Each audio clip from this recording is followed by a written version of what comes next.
Welcome to Penrose Learning, where we make understanding easy.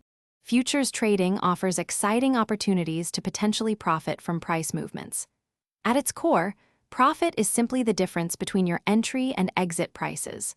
Whether you buy or sell first, the goal is to close your position at a more favorable price, generating a return on your investment. We will explore how this works in detail. To calculate profit accurately, you need to understand two main components. First, the contract size tells you how much of the underlying asset one contract represents.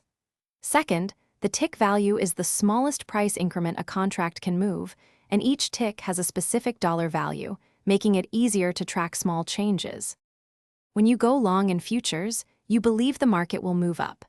For example, if you buy one contract at $5,000 and sell it later at $5,500, your gain is $500. This $500 difference, multiplied by the contract's value per point, gives you your total profit before any fees. Conversely, going short means you predict a price decline. You would first sell a contract at a higher price, perhaps at $5,000. Then, you would buy it back when the price drops, say to $4,500. The $500 difference, again multiplied by the contract's point value, determines your profit on that trade. While the core calculation is straightforward, remember to account for additional factors. Brokerage commissions, exchange fees, and potential slippage can all impact your final profit or loss.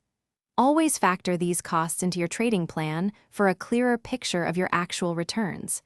It is about understanding the full financial landscape.